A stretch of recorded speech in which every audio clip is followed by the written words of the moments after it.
Zapraszamy na opowieść o sukcesie, który wyrósł na funduszach unijnych. Poznacie Biomaximę, polskiego lidera w produkcji testów diagnostycznych i mikrobiologicznych, który dzięki wsparciu polityki spójności rozwija swoje skrzydła na światowych rynkach. Usłyszycie o tym, jak skromne początki spółki zamieniły się w imponujące osiągnięcia, które przyniosły firmie uznanie dziennika Financial Times. W najnowszym odcinku audycji Unia to się opłaca spotkamy się także z Krzysztofem Hetmanem, europosłem, który aktywnie działa na rzecz polityki spójności w Parlamencie Europejskim.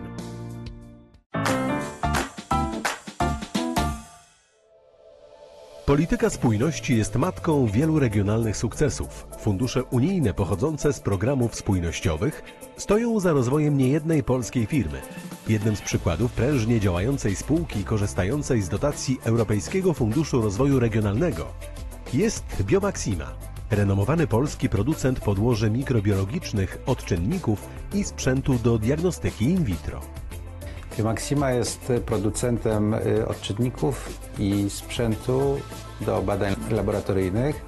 Naszą specjalizacją jest mikrobiologia i tutaj mamy ofertę w zakresie badań klinicznych, chorób infekcyjnych, jak również badań dotyczących bezpieczeństwa żywności czy bezpieczeństwa innych produktów przemysłowych, takich jak leki czy kosmetyki. Biomaxima jest owocem połączenia trzech różnych spółek, jednej warszawskiej, jednej gdańskiej i tutaj lubelskiej spółki. Początki oczywiście były bardzo skromne. Najstarsza ze spółek łączących się, ta warszawska Biocorp, powstała w 1997 roku. Oczywiście zaczynaliśmy od produkcji na bardzo małą skalę i w większości koncentrowaliśmy się w tych pierwszych początkowych latach na dystrybucji wyrobów zagranicznych producentów.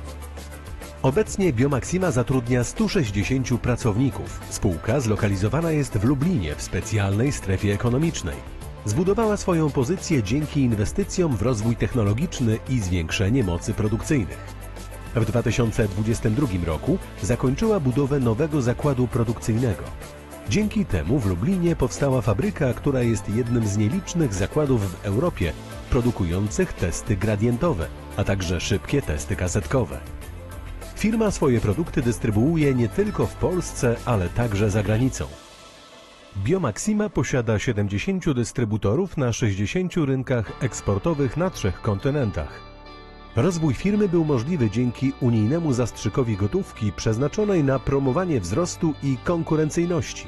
Patrząc wstecz od 2010 roku, kiedy pozyskaliśmy pierwsze fundusze, czyli już ponad 14 lat, na przestrzeni tego czasu uzyskaliśmy prawie 21 milionów złotych dotacji z funduszy europejskich i zostały one wykorzystane zarówno na zwiększenie naszej oferty produktowej, jak i zwiększenie naszego zasięgu geograficznego, czyli rozbudowę eksportu, a także rozbudowę zaplecza badawczo-rozwojowego. Na pewno bez funduszy unijnych rozwijalibyśmy się wolniej, a także pewnie nasz rozwój międzynarodowy toczyłby się nieco innymi torami, ponieważ fundusze unijne wykorzystywaliśmy głównie na potrzeby wystawiennicze.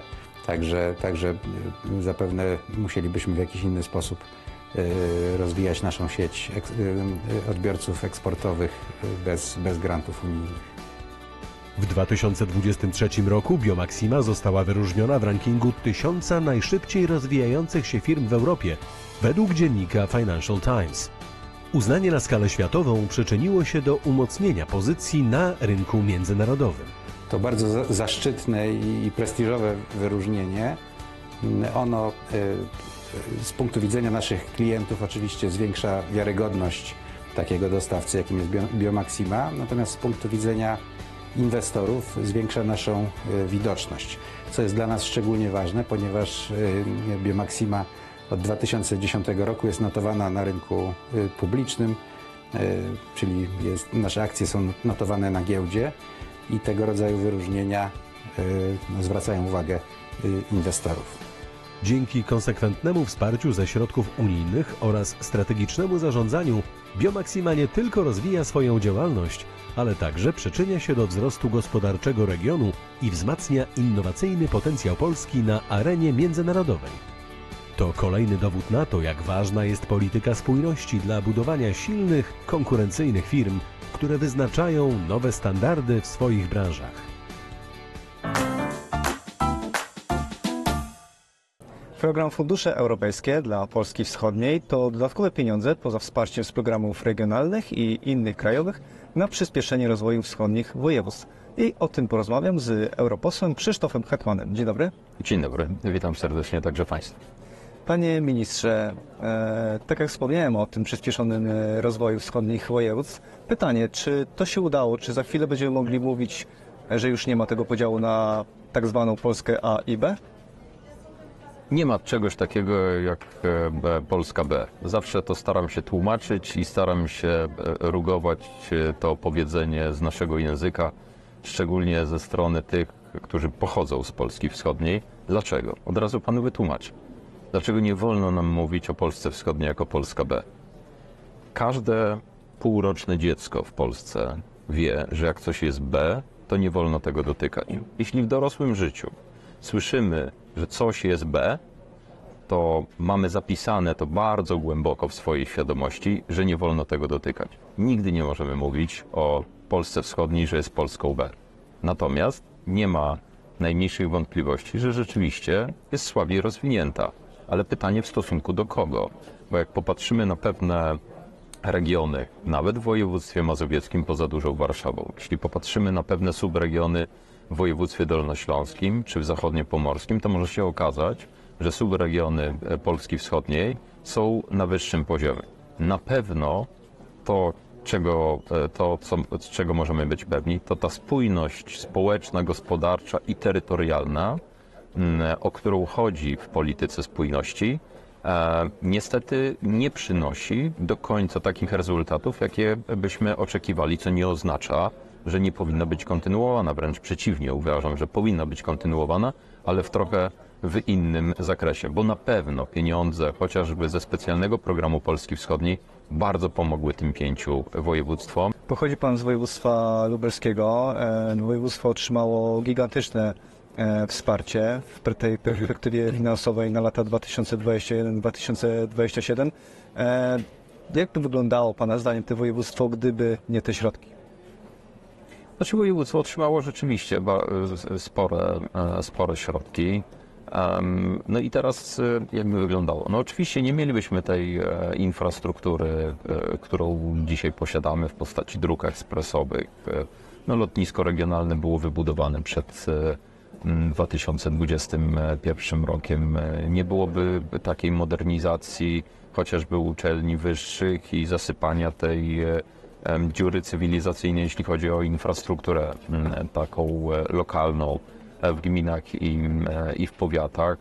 Niezwykle skutecznie przedsiębiorcy pozyskali pieniądze. Natomiast cały czas będę się upierał, że to nie jest kwestia w ilości pieniędzy, tylko w tym, w co te pieniądze zainwestujemy. Polityka spójności odgrywa bardzo ważną rolę dla wszystkich słabszych regionów.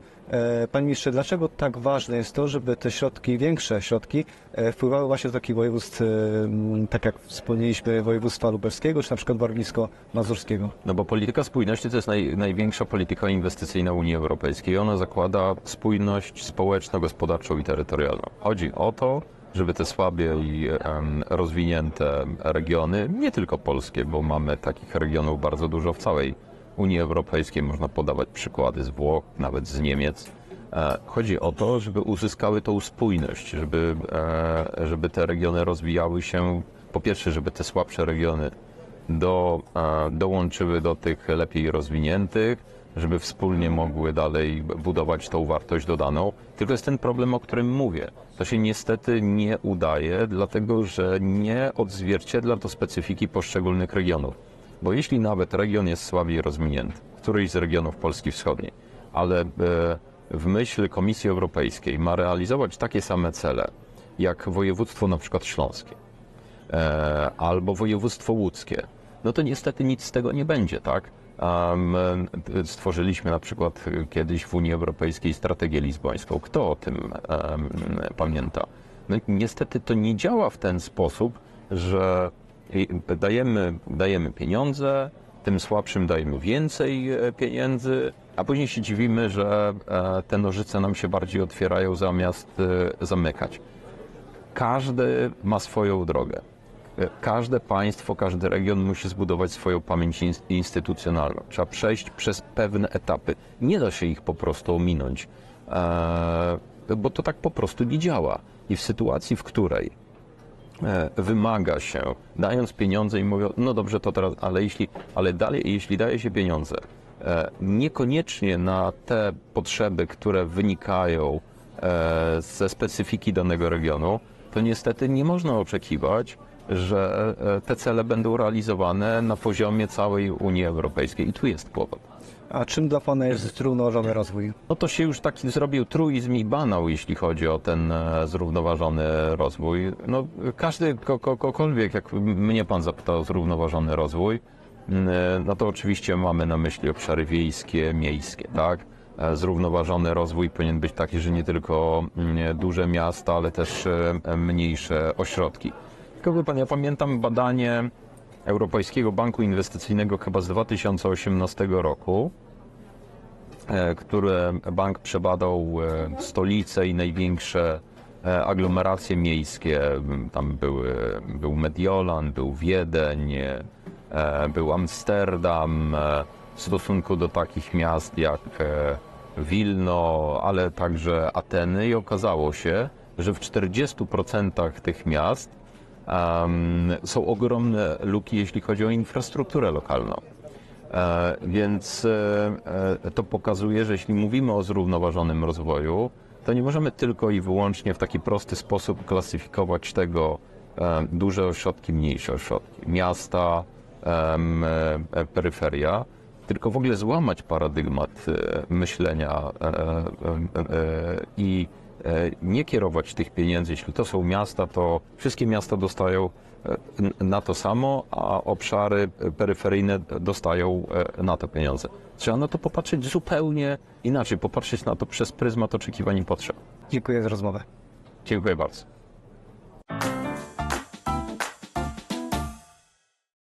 Fundusze europejskie dla Polski Wschodniej na lata 2021-2027 to wsparcie dla wschodnich województw naszego kraju przyspieszające ich rozwój. Program jest finansowany ze środków Europejskiego Funduszu Rozwoju Regionalnego.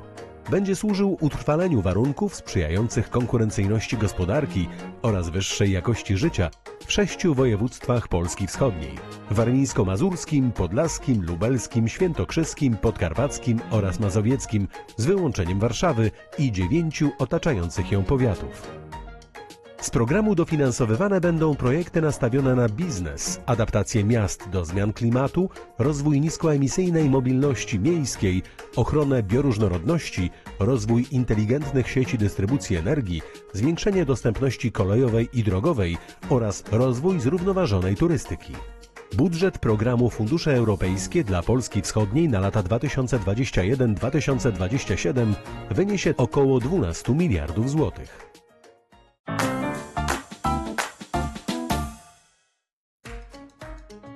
Oficjalna polska strona poświęcona funduszom unijnym oraz polityce spójności w nowej perspektywie finansowej 2021-2027.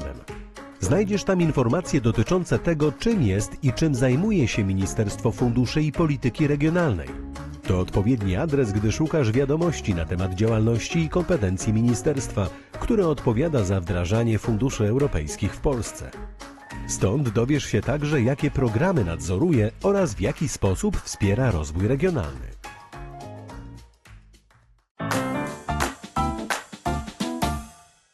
Z polityki spójności czerpią korzyści tylko kraje słabiej rozwinięte, a płacą za nią kraje bogatsze. To jest mit.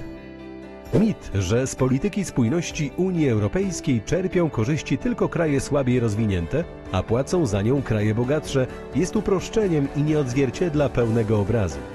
Polityka spójności jest zaprojektowana tak, aby promować zrównoważony rozwój w całej Unii Europejskiej, co przynosi korzyści zarówno regionom mniej rozwiniętym, jak i tym bardziej zaawansowanym gospodarczo.